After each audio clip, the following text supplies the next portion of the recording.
Hello, my name is April and welcome to the Yoga Ranger Studio and welcome to our practice today. Today we're working with myofascial release focused on the glutes, your bum, and piriformis. Your glutes are big strips. You have several of them, 3 of them, medius, minimus, and maximus, going down the back, out to the sides, and out to the pinnacle of the sides as well. So we're kind of working through this space. Your piriformis is a little piece of muscle that goes a little bit crossways. So it's sort of in the dimple, what I call the dimple of your glutes. So it's a little bit out further to the side. So if you have something on either side, you come to the middle where the sacrum is and you walk your fingers out about 3 or 4 fingers and drop down a little bit. You can feel a little point where there's like a little natural divot or dent, and that's where your piriformis is. For this practice, my suggestion is if you do not have therapy balls or myofascial release balls, these are a great investment to have. You can carry them with you anywhere. I've taken them to hospitals, on travel trips, road trips, use them in the car and in travel and at home. They are a little bit grippy. They're about the size of a tennis ball, maybe a little bit smaller. And because of the grip and the texture, they're able to kind of grab onto your clothing and your skin and give you a little bit more depth and control to your myofascial release and to your rolling out. However, if you don't have these, that's okay too. 2 tennis balls work just as well. Just don't be wearing something that's super slick and be on your mat so that you have a little bit more control for that tennis ball to not shoot out different directions. So we're gonna go ahead and come onto our backs. Now, if you only have 1 tennis ball or 1 myofascial release ball, that's okay. I still like to use 2 to keep balance in my hips, but we're gonna take 1 or 2 of those. We're gonna slip them down behind us and we're gonna come to right on either side, the top of your pelvis, bottom of your spine, right at the top of the pelvis, and you're gonna roll those balls out just a little bit. So you wanna land not on bone, so you'll kind of feel bone there, and then you'll feel a little bit of a space here. This would be your SI joint space on either side. I like to just start here because this is a place that's often really, really sore for a lot of people. So if you feel you've hit a point where it's really, really sore, you will probably be in the exact right place. Now, you can just hang out here for each one of these spaces for 30 to 60 seconds.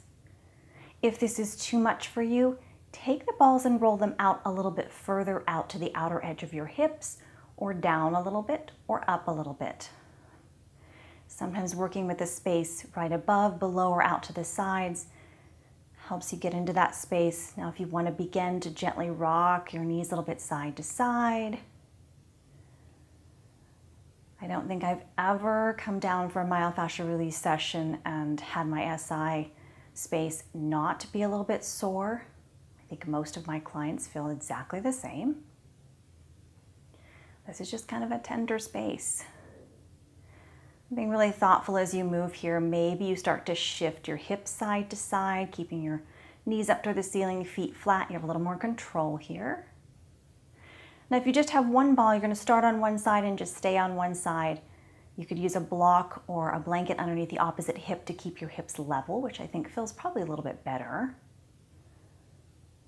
Maybe sliding a little further out, a little further out. And we're just going to start with some little tiny circles. So just making little circles clockwise a few times and then counterclockwise a few times. We're just getting a little bit more into that space and you'll feel it begin to release. So if you're feeling a lot at the very beginning, know that that's very normal. And then coming back to center, taking those balls, rolling them down just a little bit further to where you're right in the center of your glutes from top to bottom. So what you consider the center of your bum. Here might be a little bit tight as well. Maybe you walk your feet out a little bit further.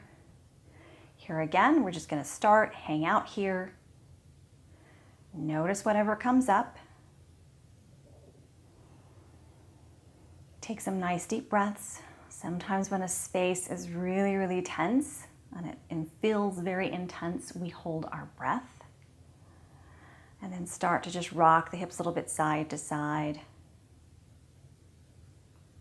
Maybe shifting the hips up and down so we get a little action going top to bottom as well as left to right. So we're shifting left to right as well as top to bottom. Now, a lot of people ask me, why do I use myofascial release balls or therapy balls instead of a foam roller?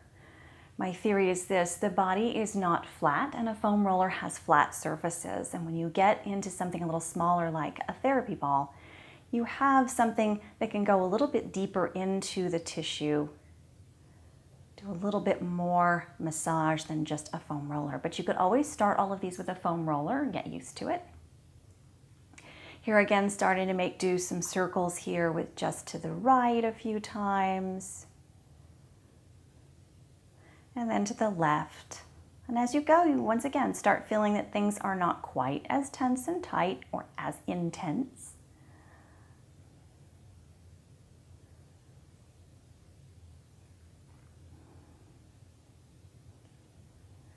And then coming back to center here. Now we're going to hang out here, but we're going to roll the balls out just a little bit more. This is where that piriformis is. It's just a little bit out to the left and right with those two myofascial release balls or tennis balls. You're going to cross your left ankle over your right knee. And we're going to do the same thing we just did. We're going to shift a little bit left to right.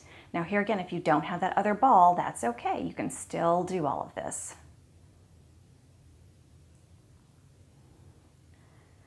What we do is call this scrubbing side to side.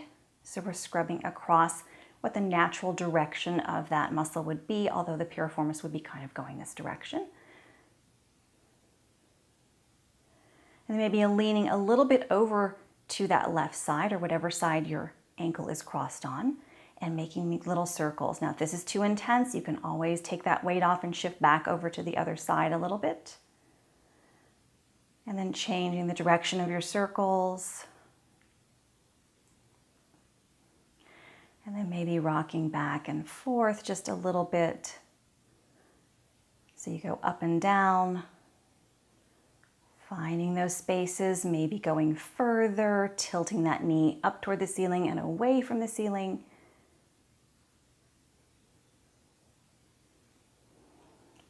Adjust those therapy balls underneath you if you need to. They may be a little bit shifted off.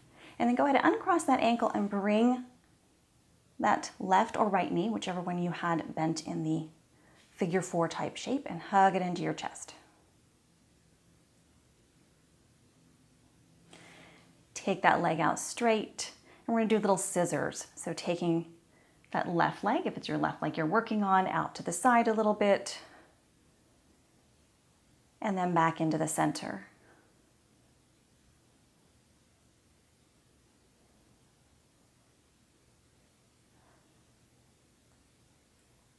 And then toes out, bringing that knee in and out. So here we're using just that pressure from the therapy ball and removing the body in relation to that pinning point. Coming back to center, whichever side you did last time, you're going to switch sides. Notice which side is different. A lot of people have one side that's far more tight and tense than the other. Here again, just doing little movements, adjusting tennis balls or therapy balls wherever you need them to be. Taking a few breaths, rocking back and forth. If this is a lot, you can always stay really still and just let your hips sink and the pressure just kind of drift away. So the intensity will get less the longer you hold it in that space. And here maybe doing a few little circles. They don't have to be big circles. Remember, we're working in one specific space. And then changing the direction of your circles.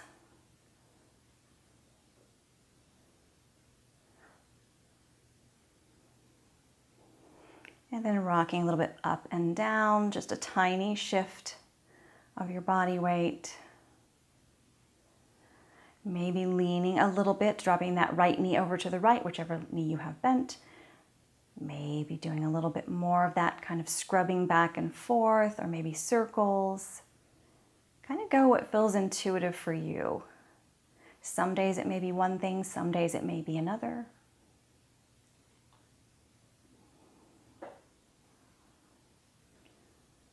Readjust whenever you need to come back to that little indent in the glutes. And then release that knee, bring that knee into the chest, give a little squeeze.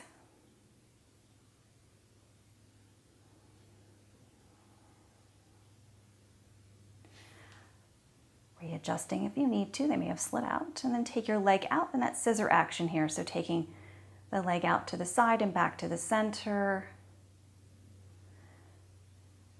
Toes can be pointed or flexed.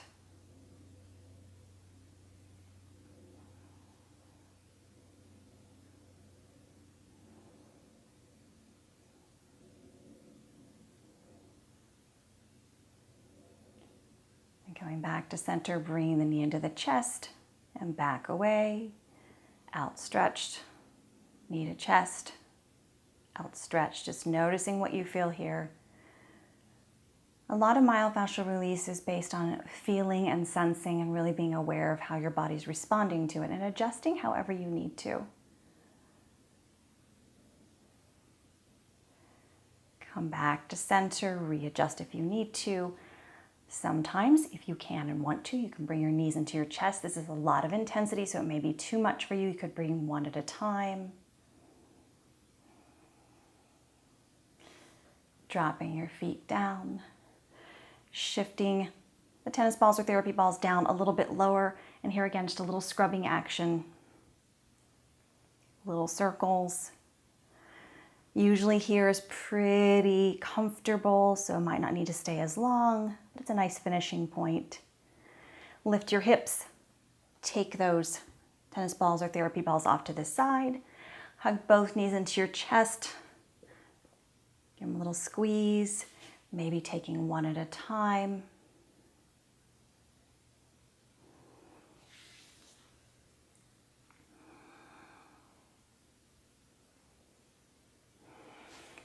Crossing right over left, hugging that left knee into the chest. Pull it in, little stretch for the outer hip too. Unwind, switch sides. Bring the knee into the chest.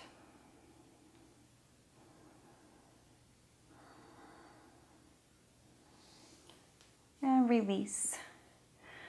And come all the way up. You can stay here as long as you want. Sometimes your rollout may be a little bit longer if you find some spaces that you need to work on a little bit more. But if you were to do something short like this 2 or 3 times a week, particularly if this is a space that's sore for you, for me, the piriformis and SI joint spaces are often quite tender to the touch and sore. So I do this more often than maybe just once a week. But really working into this space, you'll find that over time, the intensity will be less because you're keeping and maintaining and preventing. So you're kind of preventing the tension from building up. You're helping release it sooner before it gets to a point where it's really painful to do rolling out.